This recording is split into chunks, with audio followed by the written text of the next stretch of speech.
aspects of the financial crisis. So, what should you do, and what are your assets? What is your main asset? People sometimes think of their main asset as their savings or their home or their real estate or whatever they actually have. But for most people, their main assets is the hours that they have that they can work for the rest of their lives or their careers. And this is quite obvious. Take my example. I'm 37, and here in Norway, people retire at 67. That's 30 years. I might work longer or shorter or whatever, but let's use that as an example.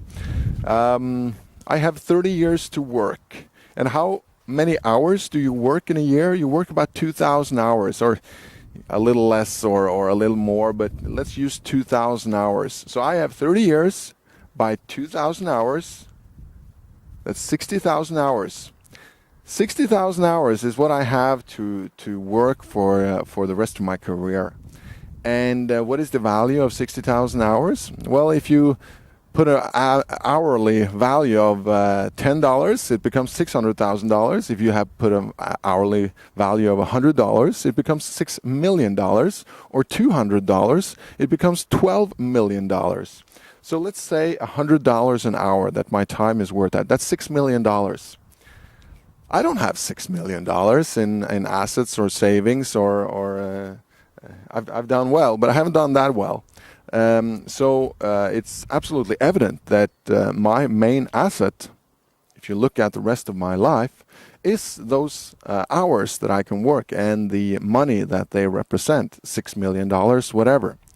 And what I should focus on, and what most people should focus on, is not actually their savings or their real estate or their entitlements that they believe that is their main asset.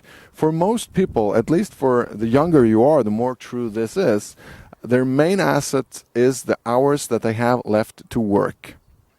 And if you are in good health and have your own small business and keep working on your small business until you're 97, you can double that. So the 12 million could become $24 million if you keep working and working into old age, and you very easily see that this is your main asset.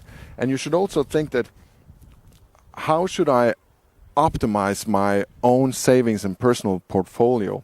And what you should focus on is to have as much return as possible on those hours that you have left. I have 6,000 hours. That's what I should focus on. If I can do things or buy something and make a small investment that will increase my return on those 6,000 hours, that's by far the most profitable investment I can make.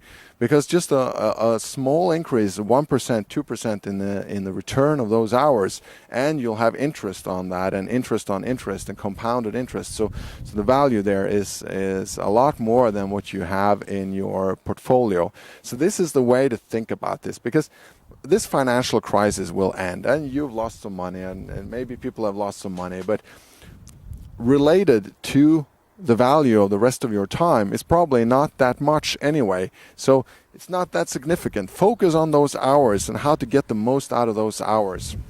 I've written a book. It's called What Do You Want to Do With Your Life? It's online. You can follow the link on the side here or on my sites. You'll find links to it. And it's a life planning book. And it deals with a lot of these kind of questions. How to get the most out of your life, and how to think about your life as a whole. So the rest of your life, your productive hours, that's your biggest asset. Focus on that and optimize that.